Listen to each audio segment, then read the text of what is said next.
Video games have been one of the biggest gateway to hobbies, work fields, and new avenues of exploration for the past 20 plus years, including some of the most unlikely of fields, including, for the first time, at least in the popular sense, city planning and city building. Yeah, I know. If you aren't familiar with any of the game series from this genre, you might think I'm just pulling your leg. But seriously, gaming is so great, I found a way to make something as unapproachable and mysterious as city planning and building a full-fledged game that let you build to your heart's content. And as early as the 1980s, yes, you heard that right, even older than this detective here, the SimCity franchise started in 1989, and for 2 decades and some change would continue to put out hit after hit, becoming one of the best-selling game franchises of all time and a staple in the PC gaming community. That was up until EA, Electronic Arts, who acquired Maxis way back when, by the way, would decide they wanted to implement online features in their next game, leading to a reboot of the series in the process, when Maxis would drop SimCity 2013, as it's often called. SimCity 2013 would go on to become one of the most hated reboots in gaming history, and not just failed to meet their gargantuan expectations set by their publisher, EA, but Maxis Emeryville, behind the SimCity franchise, would be shuttered altogether merely years after launching their rebooted SimCity series. Because this series hasn't seen a new game in over a decade, instead of just covering SimCity, this will be a special episode of Death of a Game, a series where we investigate the largest contributing factors to a game or company's death or process of dying by utilizing a timeline of events filled with clues, developer testimonies, and most important of all, detective intuition. This all culminates in a final deduction, where we, as classic detectives do, crack the case for good.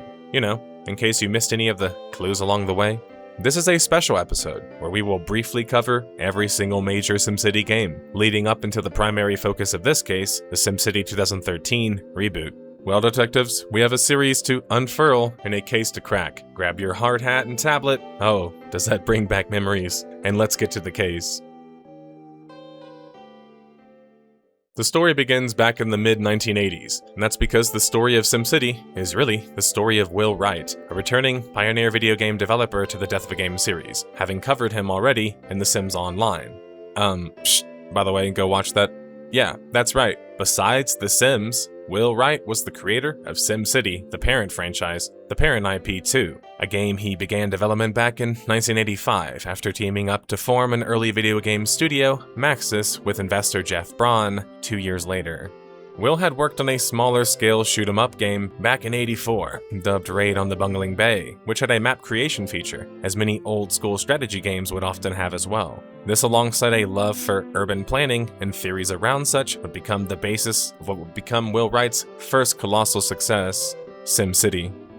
That story began first on the Macintosh, and then the Amiga in 1989, but would release on a slew of other platforms too long to list in the following years too. SimCity had hit the world, and the world was never the same. SimCity was a different kind of game than everyone was used to. It wasn't the normal sort of game you could win, nor even necessarily lose. That was exactly why Maxis had issues getting it published in the first place. But the results, like with most Will Wright projects going against the tide, were immediate, with SimCity selling 500k units on home computers and nearly 2 million on SNES alone, winning critical acclaim in the process too. SimCity formed the basis for the urban civilization genre, or city building genre, whichever you prefer to call it, where it provided addictive, gamified elements of city planning and engineering, and added things like politics and even economics for more depth in gameplay and interactions. But SimCity, much like the next Will Wright game, would also show game developers, the market, and gamers too, that gaming didn't have to be a linear experience, helping to change the landscape entirely. After a slew of spin-off Sim-themed games would fail to catch flight, Will Wright would return to the SimCity series December 1993 with SimCity 2000, which would prove to be a classic quality sequel that took elements from the first game that needed to be worked on and, well, fixed them. A proper upgrade to the series in just about every way, having only been developed in just about 3 years too. The sales would back this up, where after about 10 years, the title would sell a whopping 4.23 million copies, going on to become one of the best-selling games of the time. Things like more varied looks and buildings, giving them more identity, a new square grid, the city newspaper, and even micro-simulations in the underground view were major additions to the game with SimCity 2000. If you want to learn more details on this legendary game specifically, or well, frankly any other SimCity title in the franchise history, check out LGR's retrospective on this very game. Shout out to LGR, by the way. Now this is where the story gets really interesting. How did Maxis get acquired by EA exactly, despite their massive early successes, even more so than EA had at the time? A question people wondered even in my Command & Conquer Death of a Game video too, with the same stakes for Westwood Studios. And well, that's because Will Wright was the kind of creator who made whatever he wanted to make, from all accounts and sources. And well, he had a career of success of going in other directions. This was a strength when he found the right direction to go, but once he found it, like many other classic video game pioneers, he would seem quite bored and wanted to move on to other ideas. Like GTA Lemmings cracked down an APB creator in David Jones, or even Richard Garriott from Ultima fame, and then so on. This would be a weakness for wanting to operate as an independent company, however, because you needed to make a certain amount of money to keep your ever-growing company on track, especially when you started to self-publish. And that means usually working on products you already know work. After like 30 games, and no, seriously, like 30 games or more, Maxis would be in a financially weak position and find themselves acquired by EA for $125 million, which included 230 employees, mostly stationed at their Walnut Creek HQ, and others spread amongst other offices in San Mateo, California, Austin, Texas, and of course Tokyo, Japan. EA was growing to a large publisher-worthy conglomerate by acquiring large and successful game developers like Maxis, who now following the announcement was promising a new SimCity title too. But I have to think about the what-ifs. What if Will Wright and Maxis had just chilled the out and rode their successes a bit more strategically? They very well could still have been around today as an independent developer, like with Westwood Studio, a sort of wonderful what-if story. Their next SimCity project would come rather quickly after the acquisition, February 1st, 1999, introducing SimCity 3000, an interesting mix of stylized graphics and realism, though it was originally pitched and even designed for up to a year as a full 3D game. That got it a lot of flack even when they were showcasing some trailers about that, and thus they would have to downgrade back to 2D. Although it was largely seen as a failure on the Mac due to performance issues, SimCity elsewhere was a hit, loved for its upgraded sound, gameplay, graphics, and more. With the likes of GameSpot and IGN scoring it an 8.5 and 9 out of 10, respectively. The upgrades brought with SimCity 3000 were a bit more subtle, with new negotiations, deals to work with, waste management, and agricultural systems. The biggest criticism, which is more so I think about your preferences I would say, was the art style in the game, which looked great in some places and then outright goofy in others, like with pedestrian design. SimCity 3000 would achieve 4.6 million units sold by January of 2002, and would go on to later sell 5 million copies by 2007, becoming the best-selling game in the series' history. SimCity 3000, interestingly enough, had a quarter female audience too, according to Maxis, which was very impressive for gaming in 2000, but it actually was an interesting sign of things to come for later franchises too, because it was something the next birth series under Maxis and, well, direction of Will Wright would only continue to expound upon, creating a brand new market essentially. That's because, as Will Wright would often do, he would move on to other ideas and avenues he could insert himself into that interested him. This time, another spin-off series for the SimCity series, but just about the only one that actually stuck and worked, and stuck in a huge way. The Sims would drop in early 2000 and would go on to reach universal acclaim and sell 50 million copies by the end of things, which was more than the entire SimCity series off one game alone. A staggering amount that would spawn a dozen more games in the series or more, and an even more staggering 5 billion in revenue. Yes, 5 billion, that's billion, in lifetime revenue as a series. The magic of The Sims was, imagine playing in an isolated neighborhood in SimCity, including controlling the actual Sims or pedestrians, who had their own wants and desires you could program into your character, making each interaction with other Sims throughout the game interesting and much like a social simulation of sorts, with the ability to make friends, family, or even enemies in the game and customize your very property or house. The Sims was the biggest success of the new millennia for EA and certainly for Maxis, and would only continue on to greatly outpace the SimCity series as it offered a way less niche gameplay approach. But enough about spin-offs, successful or not, let's cover one of the most interesting in my opinion SimCity projects, and that's SimCity 4. SimCity 4, a 2.5D project complete with 3D scenes and aspects as well. This new SimCity game would drop January 14th, 2003, and SimCity 4 is a fascinating game as I will detail why shortly. On the website Metacritic for the first time, SimCity had a major presence, and would score an impressive 84 out of 100 from 36 different critics. Promise with the previous game would be the unveiling of the BAT, or the Building Architect tool, which allowed players to add custom content to the game, which is why people are still playing it today, even with small numbers on Steam, as it has a pretty active mod scene. SimCity 4 was a proper sequel, as it added a serious innovation besides the BAT to the series, and that was the ability to play regionally, with cities being able to be linked in resources, and their economies too. SimCity 4 also even allowed for you to import Sims from The Sims as pedestrians in your game, which just gave the game a bit more of a personal touch and identity, I think. The criticism surrounding the game was kind of typical for the franchise really, with performance issues being a frequently cited issue. The reason I think SimCity 4 though is so fascinating is, despite its very positive reception, including from most die-hard fans, the game was generally seen as the most difficult in the series yet, with everything scaled up to a true city scale. This is, I think, reflected in the game's sales and reception, which for the first time for a SimCity game weren't disclosed. The only real numbers we have on the game estimate that SimCity 4 made less than half of what the last SimCity game made, and sold worse than the other previous titles too. But something worth mentioning here is that Will Wright was nowhere in sight. Whoops, random rhyming. Will Wright was with Maxis still, but he had moved on to work on his other massively successful The Sims series, a series where he would even release an online game for The Sims Online, which we have mentioned before, and we covered on the Death of a Game series. And Wright would then secretly begin working on what would become his next major project. SimCity, though, might have lost its main creative driving force, but it managed to still produce a pretty good title in the series regardless of this, which they would follow up with an expansion dubbed Rush Hour, which for me is pretty light for an expansion, as it basically just adds more customization options to the map and a fun little gimmick that lets you drive vehicles on it too, but not much expansion was needed for such a complete game. Following the lackluster response for SimCity 4 commercially, EA would relocate Maxis from their HQ in Walnut Creek, California, splitting them into two separate teams. One to head the SimCity franchise, the Emeryville studio, and the other, the massively successful The Sims, at Redwood Shores, where they still remain today.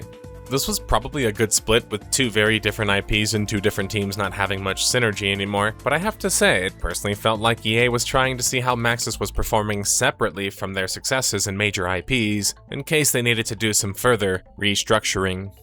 Will Wright's next big push, besides The Sims or SimCity, the franchises that he helped create and strengthen, would be the announcement of a new RTS that too wanted to dip its toes into simulation and more. Spore, announced March 11th, 2005. Now let me be clear, Spore is a big enough story to get its own episode, another case for another time, but we have to cover it briefly here because it was one of the biggest flops in video game history. Not even because what was launched was necessarily bad, but because it was nothing like what was promised. What originally was promised was supposed to be like starting as a literal cell, and then moving on to grow to spacefaring as a civilization. And even a game that was supposed to, like many other Will Wright games, incorporate things from real-life systems like evolutionary biology, astrophysics, and even paleontology. But after the dev team was split into two different teams due to internal conflicts, with one team, the science team, fighting against the cute team, the latter would largely win the conflict, and the game would then be shifted towards that idea instead. In the end, what we got with Spore was just a classical RTS with a custom alien creator that was pretty fun, all things considered, for mostly making phallic-looking aliens, let's be honest.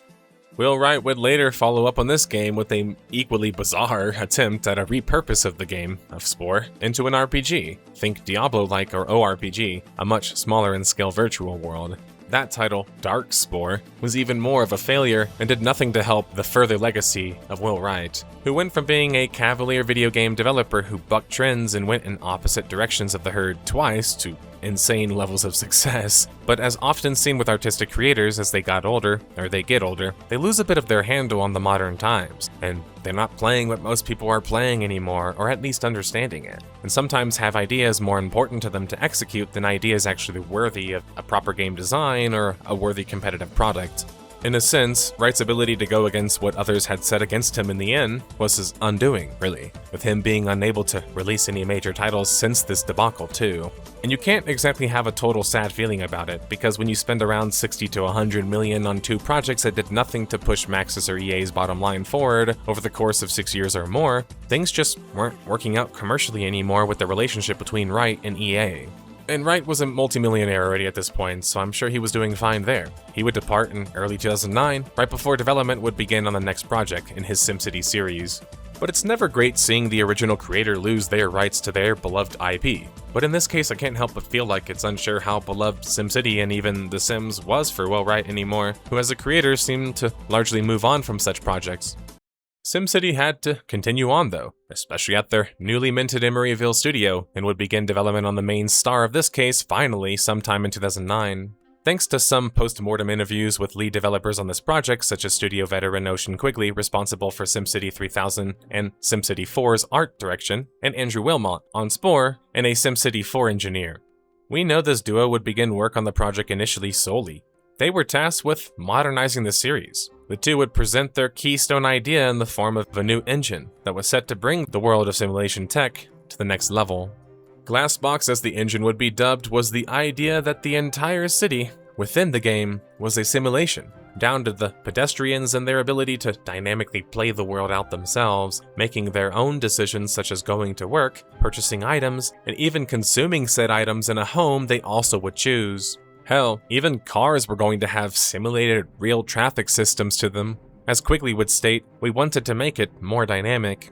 Following their early R&D on the project, they would be joined by a lead designer in Stone Lebrondy, or Lebronde, who I recognize a bit as a controversial character in this case upon my investigations. That's because he had never before worked in a SimCity project. Lebrondy had some good ideas, and he wanted the game to be more alive, since as he stated, cities aren't people and not buildings. Which sounded great, and certainly was a new slice of things yet undiscovered for the series, the further realization of their simulation roots. But in development, a certain directive would be handed down from EA, who oftentimes doesn't offer advice or management concerning game ideas or design, but does want to push certain aspects they are involved in, such as their newly minted game marketplace platform, Origin. EA would advise the Maxis team at Emeryville to embrace a fad of the time, and that was multiplayer. Instead of this leading to a new and separate game mode and innovation for SimCity, it would instead be baked into the very foundation of the game, as what would be known simply as SimCity by press, and SimCity 2013 by most fans, would be an always online-focused SimCity title for the first time in the series. While sometimes in cases on the Death of a Game series, clues are quite sparse, and we really don't know what to expect until a game is released, and then people have time to chew on it. With SimCity 2013, there were some early serious signs and clues, as showcased in the UK GameSpy preview that happened in the spring of 2012. It's during here in my investigation I determined that SimCity never argued otherwise. It was always, as I previously described, an online-focused, always-online game, something GameSpy was quick to point out as a serious issue, especially for those who didn't want to migrate to a new gaming platform in EA's Origin, which would reportedly now be required to purchase and play the game. But this is where one of the biggest kickers in the case comes in, and that was the promises from EA directly, that despite this, you would not be kicked out of a play session if not playing online, a mantra that would later be repeated by the community as a leading manipulation and lie from EA Maxis, who now was largely one and the same as they hadn't been independent in like a decade or more. The SimCity reboot would drop March 5th, 2013, and what came next was one of the worst launches in simulation, video game history, including the subsequent days following the launch.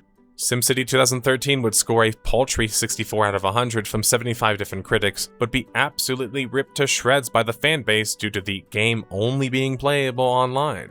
While some critics would glaze the living hell out of the game, such as Polygon, who gave the game a 95 out of 100, stating it was a near-perfect fusion of the classic simulation game with modern social and online play elements, something they assessed based on early testing and access, by the way, and not during the launch, skipping many of the game's major issues, and not even acknowledging them really. Meanwhile, IGN was calling SimCity 2013 like an early version of Minecraft, except that it was free early on, and then only $14, and developed by a single developer. It's like this take is so bad it hurts to even write about it. Stop holding water for a decade-plus old series owned by a billion-dollar corporation. Yeesh. Now, as much as you might say some should have seen this coming like I've already kind of pointed out, and that's probably true, the testing for SimCity 2013 was so minimal, not many people, even diehard fans of the series, knew what to expect. The same day the game launched, the servers would be plagued with login issues, with 30-minute queues required to play the game, which was a single-player game by the way. This was made worse by the use of the new Origin platform, one that personally has bit me in the ass whenever I was playing Mass Effect 3 because it launched there, which would keep some players from even downloading their purchased digital copy. But before I cover more of the launch drama concerning the login issues and forced multiplayer, let's talk more about the minutia and gameplay in SimCity, our focus for this case. The best way to describe SimCity 2013 is it feels like the most casual entry in the series by far, on purpose. The targeted audience here seems to be people who largely hadn't played the series before, especially when you consider the game's main skill and focus was on a small plot of land, not even really the full size of a full city and full scale, thus, the city building franchise was known for. Almost like a demo version of the previous experiences in a sense.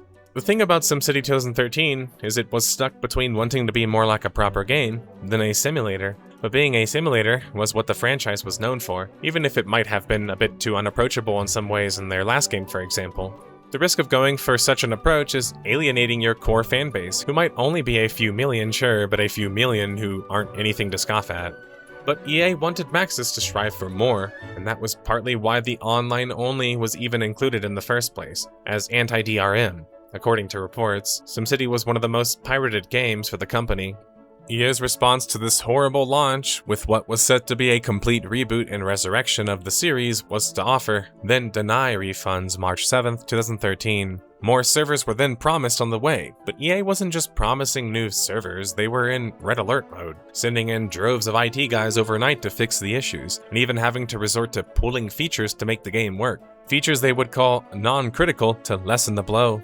Their work on technical issues, according to Quigley, weren't that successful either, where they would unblock one pinch point, then they would just discover the next one. But Quigley was also quick to point out that EA seemed more focused on making their new game platform marketplace, Origin, than SimCity, something he thinks they could have worked on had they actually had the proper infrastructure for.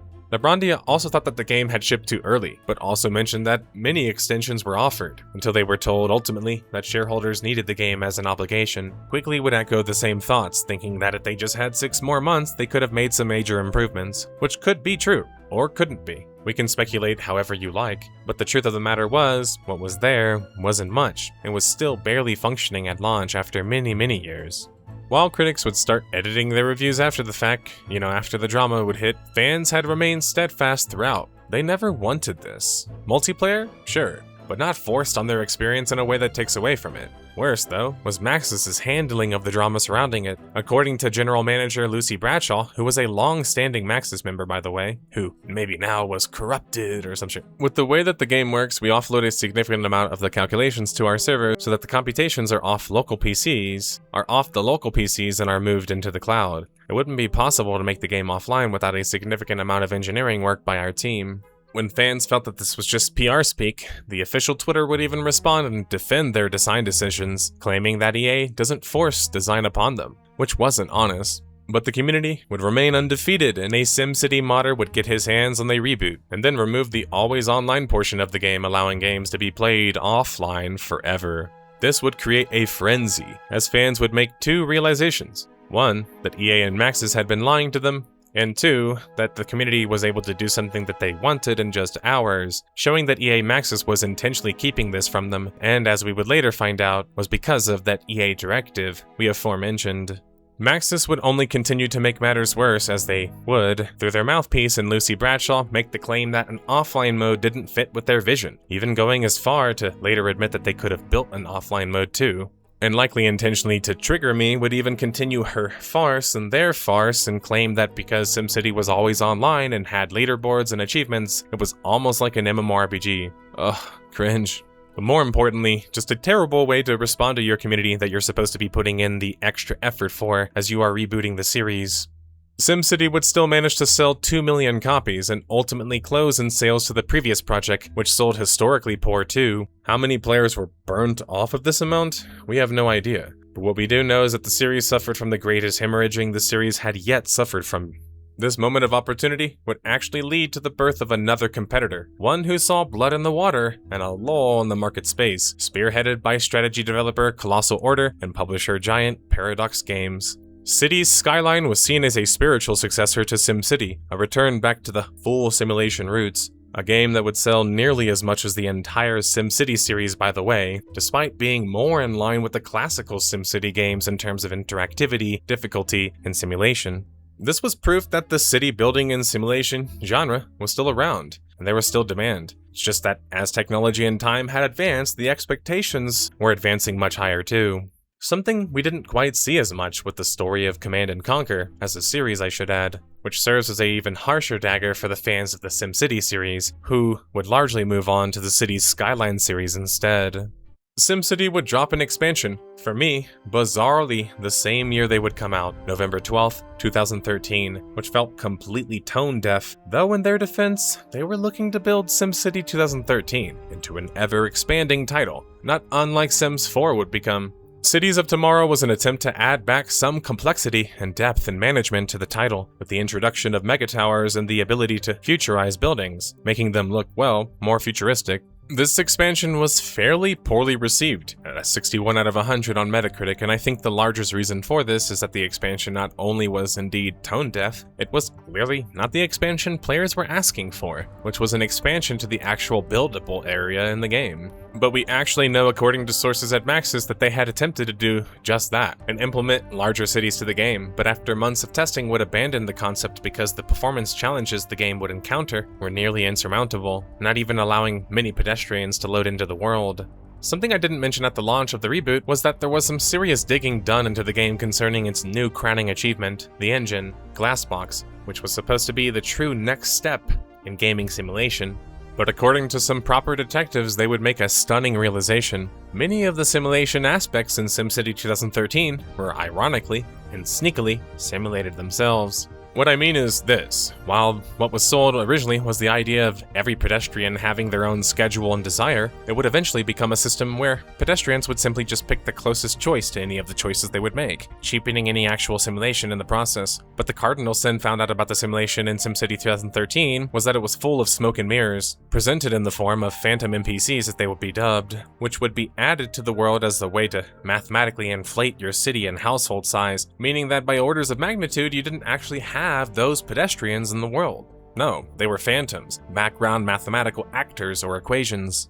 What was sold as the next in simulation in the Glassbox engine was by all accounts and reports rushed out too soon to a major stage and not given the time to work out its kinks it ultimately wasn't ever able to overcome, which forced them to have to compromise hugely, ultimately offering a much different product than what was offered originally. While SimCity would ultimately get an offline mode January 13th, 2014, the damage had largely already been done. The whole reputation of the series had been tainted now, and since Cities Skyline launched just a year later and proved that the genre could be blockbuster again, we know that they were not very successful in ultimately regaining favor or their fans. In fact, the majority of the game's lead developers would depart that same spring, or before that, including Ocean Quigley, who had departed back before their last expansion, Andrew Wilmot, and a new addition to the case, Dan Moskowitz, a lead gameplay engineer for SimCity, essentially the Glassbox team. They would team up and form a new gaming studio, Jellygrade, in 2013, though this studio wouldn't last past a year, with Quigley even being rehired at EA as a consultant for a time, and the others who had moved on. My hunch, detectives, is that they tried to pitch some ideas and just couldn't find anything, or for those more interested in a deeper conspiracy, perhaps they were not told to continue further by those who had previously signed their checks. Just a thought. The final SimCity project in the series as of 2026 was actually a mobile game dubbed SimCity Build It, which according to SimCity 2013's designer Lebrondi, they were able to repurpose assets from their game.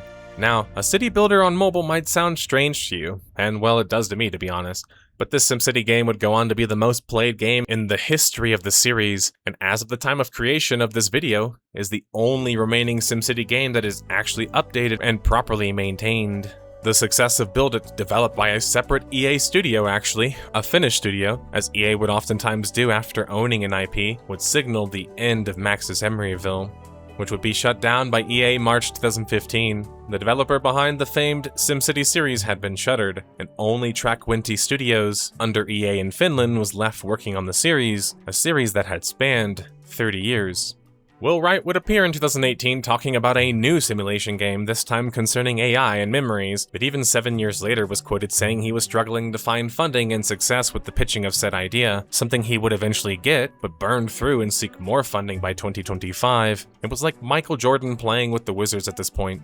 The timeline, though, detectives, has come to an end, and for the more experienced ones, you know what that means. It means we have gathered enough clues and bits of evidence to crack this case for good. And since this was a special episode, it covered every major SimCity game in the franchise history. With no new promises, though, of a new game to come to the series yet, in case you missed any of the clues along the way, why did SimCity 2013 and then the rest of the series be relegated to the overpopulated EA Limbo shelf? A hollow game experience. Always online single-player game, launch server issues, piss-poor PR and project management, led by an inexperienced SimCity team. The parent company was shuttered. This case ends a bit on a somber note, not because simulation games aren't around anymore, and there's many of them in different forms, but because I and many others feel that the genre was better off with one of its pioneers still being a major force in it. SimCity most likely won't be rebooted again, and the genre itself is not exactly solved yet either, I should add, with Cities Skyline 2, which dropped back in 2023, to a very mixed review, failing to reach the same star status of the previous game even. But I think this will always be the history of city-building games and simulation-focused games, ebb and flow, but nothing ever stable enough to be a massive market for long enough. And that's okay. Not all genres need to reach massive statuses, and some genres are better off as a comfortable niche, as we sort of learned in some ways with SimCity 2013. But I want to leave you guys with this idea, and that's that the idea of SimCity 2013, a more approachable simulator, wasn't a bad idea, and might very well be needed to further expand the industry, just saying. But let me know in the comments below what you thought about the SimCity series and SimCity 2013, including any reasons you think I missed for why the game ultimately failed. Anyway, a big twist to end things, huh? To the next case. It is unavoidable. We will witness the destruction of the Alliance and the end of this insignificant rebellion. Soldiers of the Rebel Alliance,